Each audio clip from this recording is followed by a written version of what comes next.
ওই শিল্পা, দেখ দেখ, গাছের আড়াল থেকে ছেলেটা তোর দিকে কেমন ড্যাব ড্যাব করে চেয়ে রয়েছে। এটা শুধু আজকে থেকে নয় রে, আমি অনেক দিন থেকে দেখছি। আমার মনে হয় ছেলেটা তোকে পছন্দ করে। না রে না মিলি, ও তো আমাকে শুধুমাত্র পছন্দ করে না রে, ও আমাকে এক্কেবারে পাগলের মতো ভালোবাসে। আর ভালো না বাসার কি কোনো কারণ আছে বল? আমার এই সুন্দর রূপ, এত ঘন কালো চুল, এই সব কিছুর প্রেমে ও একেবারে পাগল হয়ে গেছে। আর ও তো জানে যে ওর মতো বোকাশোকা ছেলের কপালে যদি আমার মতো একটা সুন্দরী মেয়ে জোটে না, তাহলে ওর কপাল পুরো ফিরেই যাবে রে। ওর কপাল ফিরবে কিনা জানা নেই, তবে তোর কিন্তু কপাল ফিরে যাবে। তুই জানিস, ও খুব ভালো ছেলে, আর ও যথেষ্ট ধনী বাড়িরও ছেলে রে। ও যদি তোকে সত্যিকারের ভালোবাসে, তাহলে ওকে ঠকাস না রে, ওকে বিয়ে করে সংসার করিস, দেখবি তুই খুব সুখী হবি। এই ছাড় তো, কতই বা বয়স আমার যে এখনই আমি ওইসব বিয়ের কথা চিন্তা করব। মানছি ও ভালো ছেলে, কিন্তু আমি আরো ভালো, বুঝলি? আমার এই রূপের ছটায় ওর থেকেও আরো ভালো ভালো ছেলে আমার বাড়ির সামনে লাইন দিয়ে দাঁড়িয়ে থাকবে। শুধু শুধু এখন ওই বিয়ে শাদীর করা চিন্তা করে আমি আমার জীবনটাকে নষ্ট করতে চাই না। ভগবান এই একটাই জীবন তো দিয়েছে, একটু ভালো করে উপভোগ করে নিতে দে। এইরকম করিস না রে শিল্পা, ছেলেটা যথেষ্ট বোকা, ওকে তুই ঠকাস না। মাথার উপরে ভগবান আছেন রে, এই পাপ তোর ধর্মে সইবে না। রাখ তো তোর ধর্মের কথা, এতই যদি ধর্ম নিয়ে ভাবতে হয় না, সেগুলো আমি বুড়ো বয়সে গিয়ে ভাববো। এই তো মজা করার বয়স, এখন মজা করব না তো কবে করব? তুই আমার সঙ্গে থাকলে থাক, না হলে আসতে পারিস, আমার কোনো সমস্যা নেই রে। আর আমি জানি আমি তো যথেষ্ট সুন্দরী, সেই জন্য তুইও আমার ওপর মনে মনে হিংসা করিস। তোকে আমি ভালো উপদেশ দিতে গেছিলাম, আর তুই বললি কিনা আমি তোর ওপর হিংসা করি। না, থাক বাবা, তুই তোরটা ভালোভাবে বুঝে নে, আমার আর এখানে থেকে কোনো দরকার নেই। এরপর মিলি রাগ করে সেখান থেকে চলে গেল। আর শিল্পা গেল সেই ছেলেটির কাছে। এই ছেলে, অনেক দিন ধরে খেয়াল করেছি তুমি রোজ রোজ আমার পেছন পেছন আসো। কি চাই বলো তো তোমার আমার থেকে? না না, আমি আবার কি চাইবো? আমার তো কিছুই চাওয়ার নেই। আসলে আমি এখানেই দাঁড়িয়ে থাকি, আর আমি এখানে দাঁড়িয়ে থাকলেই তোমায় দেখতে পেয়ে যাই। এর বেশি আমি আবার কি চাইবো? আমার কিছুই চাওয়ার নেই। বাপ রে, তুমি তো দেখছি বেশ ভীতু। হায় ভগবান, এই ভীতু মানুষটাকেই আমার কপালে জোটালে। আচ্ছা শোনো, আমি জানি তুমি আমার সঙ্গে কেন দেখা করতে চাইছো। তুমি মুখে কিছু না বুঝলেও আমি তো সবটাই বুঝতে পারি। কিন্তু এখানে আমাদের বেশিক্ষণ কথা বলা ঠিক হবে না। তুমি এক কাজ করো, বিকাল বেলা পুরনো দিঘির পাড়ে চলে এসো, ওইখানে বসে বেশ ভালোভাবে কথা বলা যাবে। বিকালে আসছো তো? বিকালে? হ্যাঁ হ্যাঁ হ্যাঁ, আমি নিশ্চয়ই যাব। আসলে তুমি ঠিকই বলেছো, আমি না বড্ড বোকা মানুষ। কিন্তু তুমি তো বুদ্ধিমতী, তোমার বুদ্ধি থাকলেই হবে।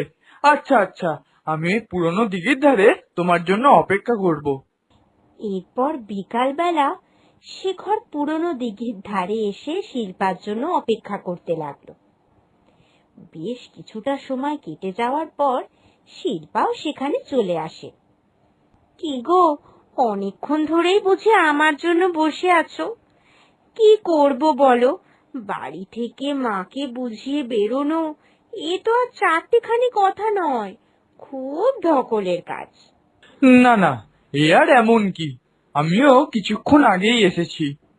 শোনো, তুমি ভীতু হতে পারো, কিন্তু আমি তো আর ভীতু নেই। আমি মনের কথা সোজা সাপটাই বলতে ভালোবাসি। তুমি যবে থেকেই আমার পেছন পেছনে ঘুরছো, তবে থেকেই আমি তোমার মনোভাবনা বুঝতে পেরে গেছি। তুমি যেমন আমাকে পছন্দ করো, আমিও ঠিক তেমনই তোমাকে পছন্দ করি। আমি ভেবেছিলাম তুমি নিজেই এসে আমায় বলবে, কিন্তু পরে বুঝতে পারলাম তুমি যা ভিতুরাম, তোমার উপরে যদি আমি ভরসা করি তাহলে আমারই ক্ষতি হয়ে যাবে। সেই জন্য তো মেয়ে হওয়া সত্ত্বেও আমাকেই মনের কথাটা বলতে হলো। তাই? তুমি সত্যি বলছো? তুমিও আমাকে পছন্দ করো? হ্যাঁ গো, সত্যি সত্যি সত্যি, তিন সত্যি। কিন্তু জানো তো, একটা অনেক বড় সমস্যা রয়েছে। সমস্যা? কিসের সমস্যা? আমি ভালো বাড়ির ছেলে গো। তোমার বাবা মা আশা করি আমাকে নিয়ে কোনো আপত্তি করবে না। আপত্তি পরে হয়তো করবে না, কিন্তু এখন তো করতে পারে। আসলে আমার বয়সটা তো বেশি নয়, আর এখন আমি পড়াশোনা করি। সেই জন্য আমার হাতে মা একেবারেই ফোন দেয় না।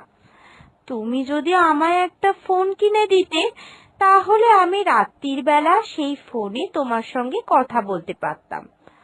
আর শুধু ফোন কিনে দিলেই তো হবে না, ফোনের টাকাও তো তোমাকেই ভরিয়ে দিতে হবে। কিন্তু তুমি কি পারবে? ও, এই ব্যাপার। ই আর এমন কি? আচ্ছা, কালকে তুমি দিঘির ধারে এসো, আমি তোমার জন্য একটা ভালো ফোন কিনে এখানেই অপেক্ষা করব। এইভাবেই শিল্পা নানা রকম অজুহাতে শেখরের থেকে অনেক দামি দামি উপহার নিতে থাকে।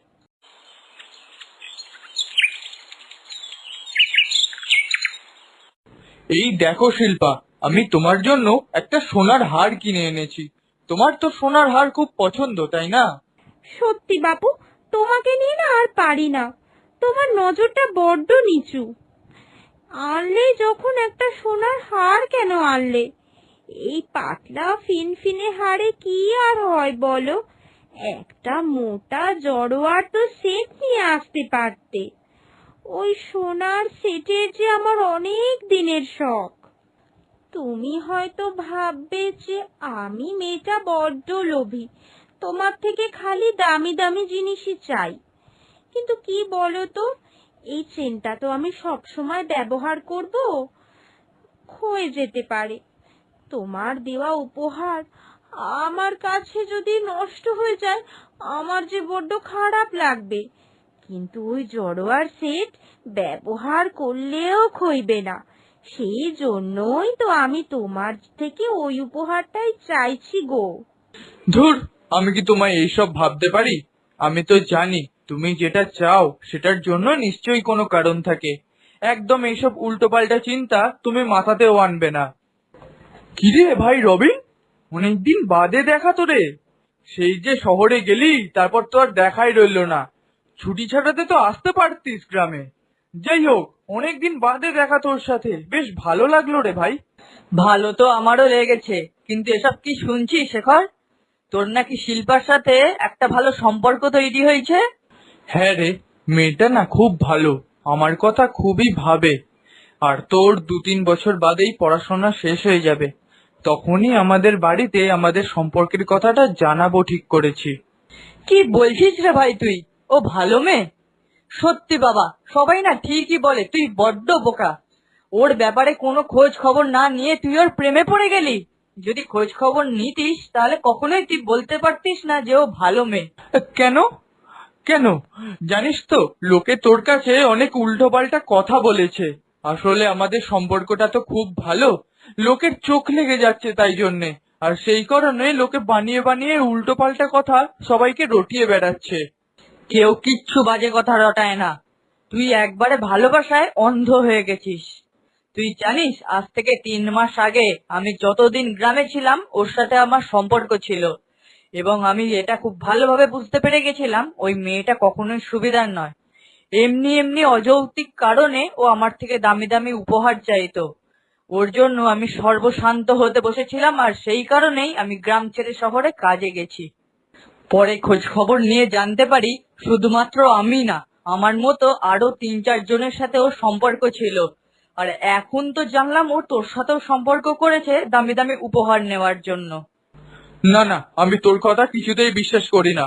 তুইও ওই বাকিদেরই মতো শিল্পার নামে আমাকে ভুলভাল বোঝাতে এসেছিস। হায় রে ভালোবাসা, তুই এই দুদিনের মেয়ের জন্য ছোটবেলার বন্ধুকে অবিশ্বাস করছিস। দাঁড়া, তুই এক্ষুনি এখানে দাঁড়া, আমি এক্ষুনি ওকে ফোন করে তোর সবকিছু আমি প্রমাণ করে দিচ্ছি। এরপর শেখরের সেই বন্ধু শিল্পাকে ফোন করে। হ্যালো, চিনতে পারছো? অনেকদিন বাদে তোমাকে ফোন করলাম। আসলে শহরে কাজে চলে গেছিলাম তো, তাই ব্যস্ততার খাতিরে ফোন করা হয় না। তা আমি তো এখন গ্রামে চলে এসেছি, তুমি কি আমার সাথে এখন একটু দেখা করতে পারবে? ও রাজীব, আমি ভাবলাম যে তুমি হয়তো শহরে গিয়ে আমার কথা ভুলেই গেছো, কিন্তু এখন তো দেখতে পাচ্ছি তুমি আমাকে ঠিক আগের মতোই ভালোবাসো। ভালো না বাসলে গ্রামে এসে কি তোমার আমার কথা সবার আগে মনে পড়ে? কেন, শুধু কি আমিই ভালোবাসি? তুমি কি আমায় ভালোবাসো না আর? না না, বাসি তো, আমিও তোমাকে খুব ভালোবাসি। তা এতদিন যে শহরে থেকে এলে, শহর থেকে আমার জন্য কি উপহার নিয়ে আসলে শুনি? এনেছি, তোমার জন্য উপহার আমি ঠিকই এনেছি।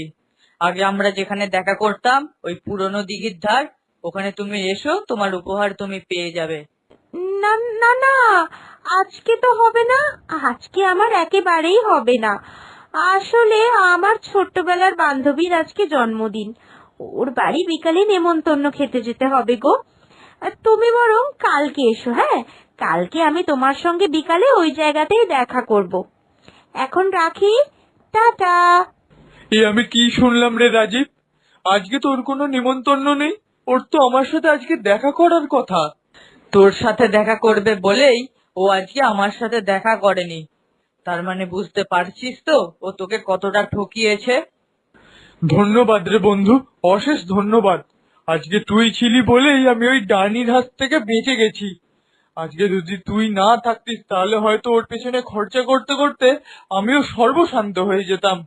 ঘাট হয়েছে, আমার ঘাট হয়েছে, অনেক শিক্ষা হয়ে গেছে। আমি আর ওই মেয়ের দিকে ফিরেও তাকাবো না। ধন্যবাদ বন্ধু।